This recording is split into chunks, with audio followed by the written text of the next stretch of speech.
Leila Abrani, psychologue, thérapie cognitive et comportementale, spécialiste dans les relations de couple.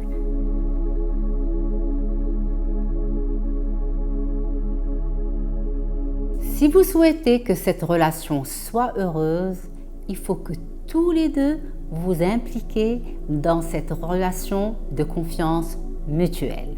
La plupart des couples pensent que la confiance, c'est une question de fidélité sexuelle. Et bien évidemment, la confiance englobe bien plus que cela. Le plus important, c'est de s'engager dans des relations de valeurs communes. C'est ce qui est fondamental. Soyez fidèles. Si l'un des partenaires n'est pas loyal, la relation devient rapidement intenable. Évidemment qu'il est possible de se relever d'une infidélité. Ça demande parfois et souvent l'aide d'un professionnel pour pouvoir surmonter des difficultés liées à l'infidélité. Soyez clair quand vous voudrez établir des limites dans votre relation. Il est important de dire les choses clairement pour que l'autre puisse comprendre, pour que vous ne soyez pas dans une attente sans réponse.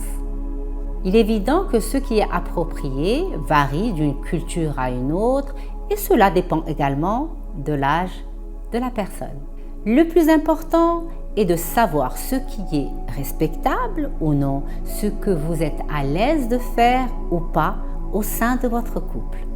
Donnez de l'espace et de l'amour à votre partenaire. La confiance, elle se construit dans une atmosphère saine et sûre, sécurisée. Le cercle vicieux qui consiste à se blesser verbalement ou physiquement l'un et l'autre est vraiment un cercle vicieux qui va conduire à une relation insécure. Il va conduire également à de la peur. Cette relation insécure, cette peur créée ne va pas évidemment conduire à une relation de confiance. Chercher à contrôler les moindres faits et gestes de votre partenaire est une autre forme de manque de confiance. Et cela veut aussi dire que vous n'avez pas confiance en vous, donc vous êtes incapable de faire confiance à l'autre. Assurez-vous donc de ne pas vous montrer trop possessif. Vous risquez d'éloigner l'autre de vous. Si votre partenaire souhaite passer plus de temps avec ses amis, essayez de comprendre et acceptez-le. Seulement, vous pouvez poser des limites que vous acceptez et d'autres que vous n'acceptez pas.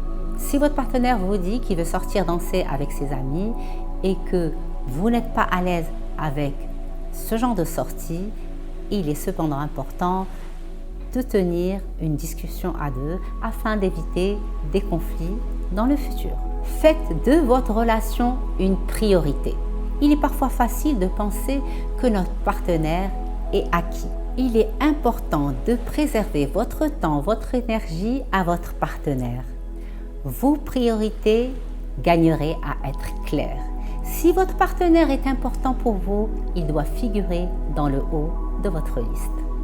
Ne fuyez pas. Les incompréhensions, les conflits, les colères font partie des relations de couple. Mais vos désaccords, vos expressions de colère doivent être exprimées sans peur d'abandon. Et pour cela, n'utilisez jamais la menace de partir lorsque vous êtes en colère. Le deuxième point important, c'est d'établir soi-même une relation de confiance. C'est quoi établir soi-même une relation de confiance ? C'est-à-dire tout d'abord préserver une routine. C'est vrai qu'une routine peut sembler ennuyeuse et que souvent on va voir des couples qui vont vouloir apporter des nouveautés dans leur relation de couple. En d'autres termes, ils vont dire qu'il faut toujours planifier une activité nouvelle pour surprendre le partenaire. C'est vrai qu'une nouvelle activité va être agréable, mais en réalité, le couple a besoin de stabilité et d'uniformité. La stabilité et l'uniformité sont bien plus importantes pour votre couple. Bien que cela peut vous paraître plus ennuyeux, vous avez bien besoin de cette prévisibilité pour construire une relation durable et une relation de confiance. Prouvez que vous êtes une personne de confiance. La confiance n'est qu'une autre manière de montrer que l'on peut compter sur l'autre. Si par exemple, vous dites à votre partenaire que vous allez rentrer à 19 h, faites attention de prévenir si vous ne rentrez pas à cette heure. Et plus particulièrement si cela se répète au bout de 4-5 fois, que vous engagez à rentrer à 19 h et que vous n'arrivez pas à respecter cette heure sans pour autant prévenir votre partenaire. Dans ce cas, ce qui est important, c'est le facteur de constance. La constance fait partie de la confiance. Une relation heureuse et épanouie ne peut se construire que lorsque les deux parties font un effort pour que tout se passe dans la stabilité et la constance. Et donc, lorsque les deux parties font tout pour tenir leur parole. Dites la vérité, ne cachez rien à votre partenaire. Essayez de créer ce climat de confiance, de stabilité. Essayez de dire les choses que vous n'aurez peut-être pas dit ou confiées à une autre personne, mais à lui ou à elle, votre partenaire, oui. Parce que c'est votre partenaire, c'est votre amoureux, amoureuse, et en même temps, c'est votre ami et c'est la personne en qui vous avez confiance. Sachez que toutes les petites cachotteries finissent par être révélées. Partagez ce que vous ressentez. On va rencontrer souvent des partenaires qui ne vont pas être à l'aise de partager ce qu'elles ressentent. Trop de personnes évitent d'exprimer à leur partenaire ce dont elles ont vraiment besoin. Ne laissez pas votre partenaire se questionner ou deviner ce qu'il peut faire pour vous. Partagez avec lui et soyez à l'aise de vous exprimer. C'est votre partenaire, c'est la personne en qui vous avez confiance. Et bien évidemment, apprenez à dire non. On ne peut pas toute la vie dire oui.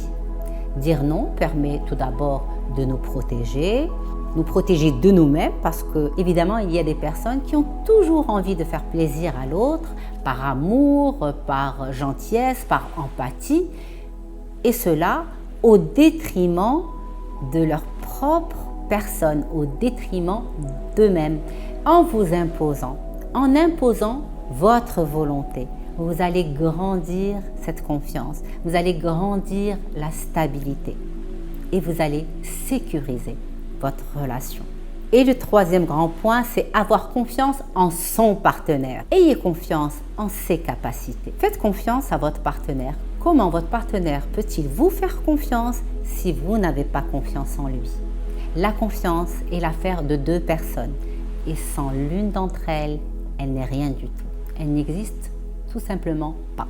Apprenez à être vulnérable. Ce n'est pas grave d'être vulnérable. Ce n'est surtout pas un défaut, c'est plutôt une qualité. Et le fait de pouvoir montrer sa vulnérabilité à l'autre est une force en soi.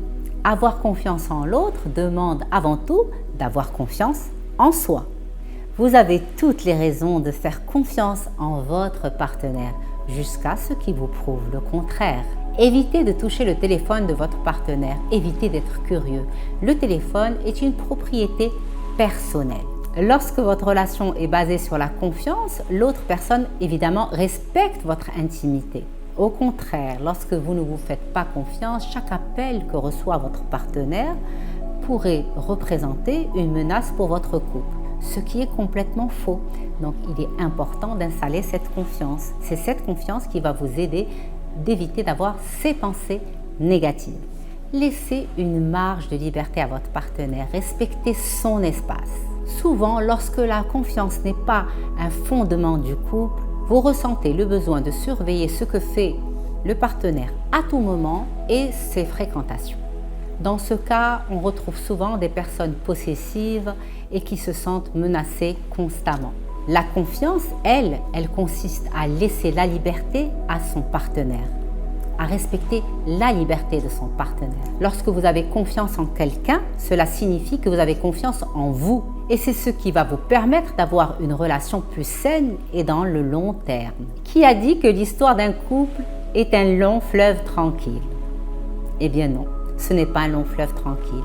Vous gagnerez à pouvoir faire face à des difficultés, à vous confronter à des conflits.